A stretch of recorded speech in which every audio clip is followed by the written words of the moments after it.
on January 3rd, no one is going to remember those expensive plates at our Christmas party. On January 3rd, our kids will have lost or moved on from half of the giant mound of presents that we got them. On January 3rd, that expensive red dress will be pushed to the back of the closet, and we'll be lucky if it hits the same for us next year. Hi there, I'm Vanessa Kaiser, a ranch girl turned social worker, business leader, and now entrepreneur. I'm passionate about diving into organization, leadership, personal growth, and efficiency. Around here, we call it rhythmic living, that continuous cycle of assessing the season of life that we're in and creating habits, routines, and processes that serve us best. This show is for the busy, the dreamers, the tired, the go-getters, those who want to live fully, grow steadily, and feel inspired each day. Welcome to the Inspiring Heights podcast. Welcome to a Christmas present, strategies for juggling jingle bells and joy. In this special series, we are diving into the top 4 holiday topics requested by you, our listeners, and sharing tips for embracing both the joys and the challenges of the season. Each episode begins with the 3 most frequently asked questions about the day's topic, along with my insights. From there, we'll explore 5 practical strategies for leaning into the theme and making the most of this time. Thanks for joining us for this holiday season series. Now, as Santa would say, on Dasher, on Dancer, on Prancer, we got places to go.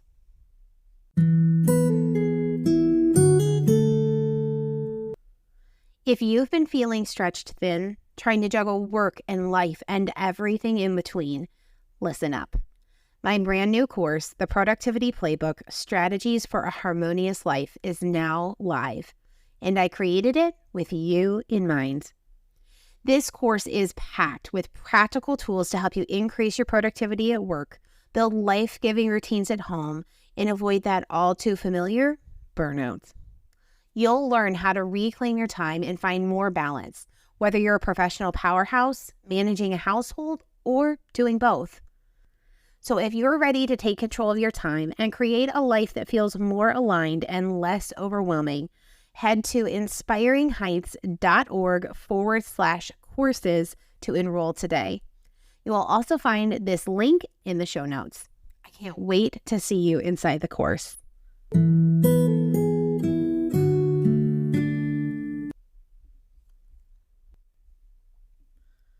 Money. It's complicated, isn't it? How do we budget well, spend well, save well? And not only is it complicated, it can be stinking uncomfortable to talk about. Whether you find yourself with a hefty bank account or a long credit card bill, money most certainly doesn't make for the most warm and fuzzy holiday conversation. But the thing is, at Christmas time, money is something we usually have to, at the very least, think about. Because the season tends to bring forth expenses that we don't typically incur at other times of the year. Here's the best news, though. There are strategic moves that we can make to tame the Christmas money monster. Let's start with 3 frequently asked questions.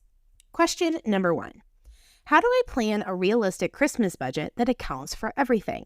This is a great question because depending upon your season of life, your traditions, and your personality, the expenses of the Christmas season can be far-reaching. And if we aren't careful, they can start to catch us off guard. Like, oh, I had a gift budget, but I totally forgot about that white elephant exchange at the office.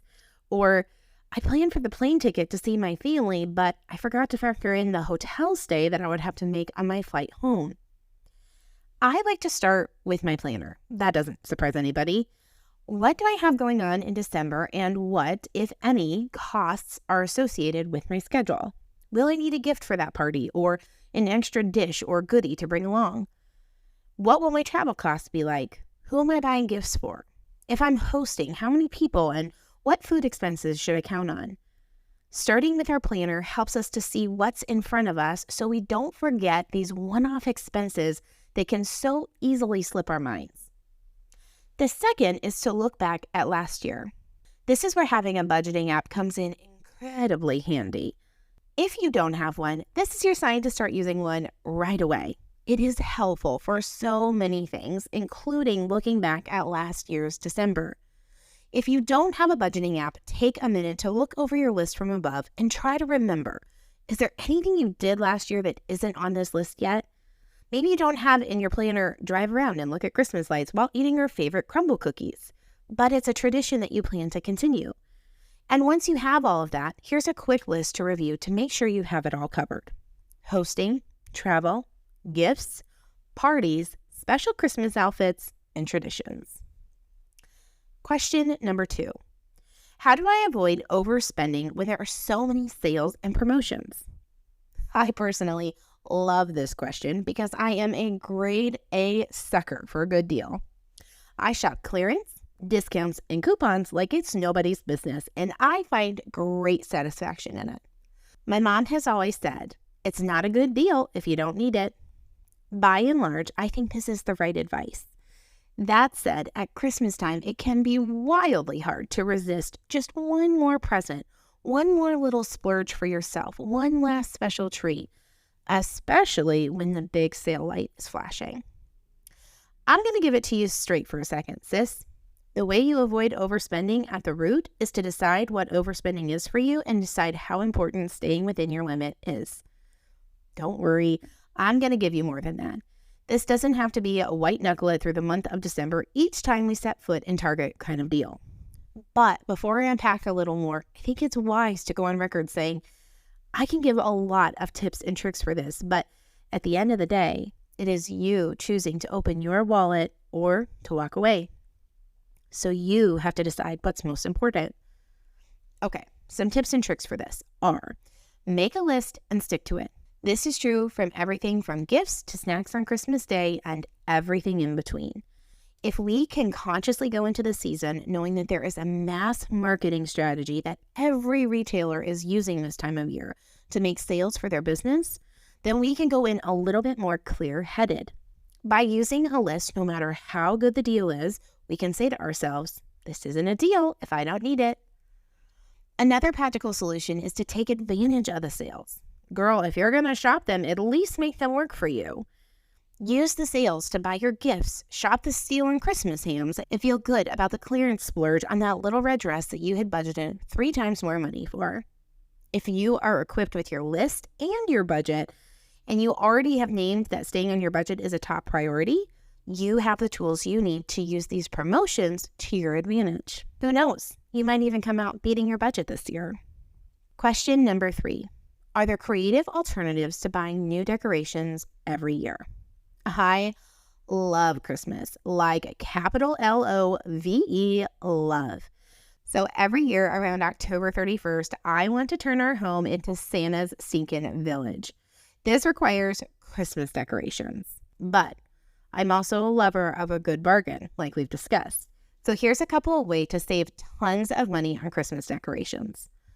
The best secret I have up my sleeve is to budget for Christmas decorations in December, but don't spend that money until after Christmas. Immediately following December 25th, everything drops in price quickly and drastically. Unlike fall to Halloween to Thanksgiving, there is no second Christmas in January. Though, if we're being honest, we should definitely make that a thing, right? The secret sauce behind this is to save your holiday decor budget for then and go into the store with that budget in mind. See, on December 26th, it can feel like a little less fun to buy Christmas decor. If you're a normal person, by December 26th, you're thinking about being a little Christmased out, yeah? I'm not normal, so I can't really speak to this personality, but I've been told. But man, are you going to get a steal if you can have the discipline to do it. The most fun comes the next year when you open your Christmas decoration box to unpack brand new Christmas decor that you totally forgot about. It's the actual best. The second creative way is to organize simple holiday decor exchange. You can do this with family, friends, neighbors, etc. Just ask someone if they want to swap Christmas decorations with you. You can give them your white bulbs and they'll give you their blue ones, and so forth. This is a great way to save money and introduce fun new things into your decorating repertoire. One final idea is to have a base Christmas decorating style or theme. Mine is, of course, Farmhouse Christmas. This means that I have staple pieces I use to decorate each year. But if I'm jonesing for something new, I know I can build on top of a very solid decorating collection. This doesn't work for everyone. Some people like Farmhouse Christmas this year and Gingerbread Lane next year. If that's you, I say, you do you, boo. Just see the two ideas above. But if you don't mind a base decorating style, look around your home and decide what you need to build a good foundation. Things like lights, garland, and maybe a specific sign or two. Then spend a couple of years building your foundation. From there, you'll know your Christmas decorating budget doesn't need to be huge. All right, let's move into our 5 strategies for taming the Christmas money monster. Tip number 1, stay within your means. This one is easy to say and so hard to do. Splurging on our kids, our spouse, our family, our friends is wildly tempting to do this time of year.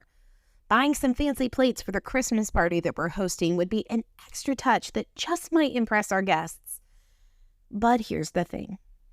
On January 3rd, or February 1st, whichever is more your style, when you're wrapping up your Christmas decorations, you do not want to be sitting down with a massive credit card bill, trying to figure out how you're going to pay it off in time to do this all over again next year. And here's the profound truth that most of us don't love to think about right this second. On January 3rd, no one is going to remember those expensive plates at our Christmas party. On January 3rd, our kids will have lost or moved on from half of the giant mound of presents that we got them. On January 3rd, that expensive red dress will be pushed to the back of the closet, and we'll be lucky if it hits the same for us next year. And if we let that truth wash over us, it can help us to put our credit cards away and say, nah, it's not worth it. This leads me right into tip number 2. Set boundaries with people around your budget. I know, talking about money is like, ooh, uncomfortable. Girl, I get it. Many and awkward conversations have money made. But the thing about the Christmas season is we are going to experience some pressure, most likely. This isn't necessarily, and I would honestly go as far as to say usually, intentional or coming from a harmful posture. It's just for fun. No, you have to participate in the office white elephant this year. It's going to be so fun. Wait, what? You have to host your famous Christmas cookie exchange this year. I just couldn't live without your snowdrop cookies. The pressure. It's not intended for harm, but there it sits nonetheless. And we're forced to choose. Choose between telling the truth or going into debt. And I want us to choose the truth. Here's the thing about money. Most people, unless they come straight into the world with a trust fund, understand a season where money is tight. And the rest of the good news is, even if they don't, it's not your job to help them understand. It's simply your job to set the boundary. And saying things like, it's just not in the budget for me this year, or we have different expenses I have to prioritize right now, can be a very simple and unoffensive way of letting someone know that your budget is set and this thing doesn't fit in it. Tip number 3. Do your Christmas gift shopping at planned or scheduled times and not outside of that. This doesn't always work. If you're shopping any and every sale looking for something very specific for those on your Christmas gift list, this is probably not the tip for you. But if you have a list and you know what you want, setting your limits on when and where you'll shop for it can reduce the temptation that we face to pick up this cute little princess toothbrush for their stocking in the checkout line. This could look a few different ways. Maybe you choose a day or two where you're going to knock out your whole list. Maybe you choose the sales from the specific stores that you're going to shop. Perhaps you know one item on your list is going to go on sale in 15 days and you'll grab it then. This approach doesn't mean you have to forego sales just to get the shopping done. It does, however, mean that you aren't free to shop for gifts every time you run to the store. Tip number 4. Stay on top of your budget. We already talked about the significance of staying within your means. One of the ways we can calm some of the noise around money this Christmas season is to keep track of what we're spending so we can feel confident we are making decisions that do keep us within our means. Here's the pesky advice again to grab yourself a budgeting app if you don't have one. But if that isn't of interest to you, write down your holiday expenses in a notebook or on the Notes app on your phone.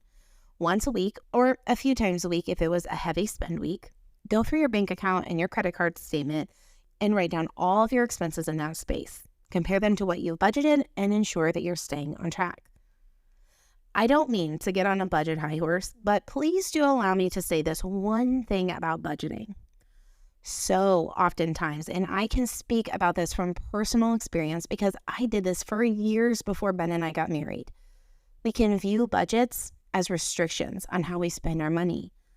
But when we actually lean into them, set them, and live by them, we find out that they actually aren't restrictions, they're freedom. They help us feel good about what we're spending our money on because we are holding the confidence that we have the money we need to purchase the item. If you haven't ever tried budgeting or you've tried but felt like you failed, Christmas is an awesome time to give it a trial run. Your January 1st self will thank you. That I'm sure of. And finally, tip number 5, practice generosity. This is a beautiful time of year to bless our neighbors, those in need, and the nonprofits that serve our communities and our world. When we are able to build generosity into our Christmas budget, we are reminded that there is a world outside of just our own needs and wants. And that, my friend, is a wonderful gift. So yes, money, it can be hard. It can be complicated. It can be stressful. But no matter the season, by setting boundaries, living within our means, staying on top of our budget, and practicing generosity, we can help ourselves and our families live more present this Christmas season. As a free gift to you, I have created a quick guide to help bring these concepts into tangible form. To get your guide, just head over to inspiringheights.org/budget-savvy-christmas-hacks and enter your email. The guide will be drafted in your inbox within just a few minutes.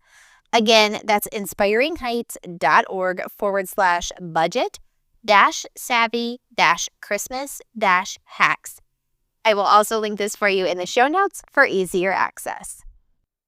Before I go, I wanted to share something special with you. I have created a free personal strategic planning guide designed to help you close out 2024 and step into 2025 with life-giving intentionality. It's a gift to support you as you plan for a meaningful and productive year ahead. You can grab your copy at inspiringheights.org/freebies/2025 personal strat plan. That's inspiringheights.org/freebies/2025 personal strat plan. I'll also drop a link in the show notes to make it easy on you. And that's a wrap. Thanks so much for tuning in today. Do you have questions, comments, or insights on today's content? I would love to hear from you. You can DM me on Facebook or Instagram, or head over to our website, inspiringheights.org, and click on the Contact Us form. I will link all those locations here in the show notes. P.S. If you haven't already, I would love for you to leave a 5-star rating and a quick review of the podcast. This helps get our content in the hands of new listeners. Don't forget to sign up for the newsletter and follow us on social media for rhythmic doses of inspiration. All right, friends, take a deep breath and be inspired where your feet are. Bye for now.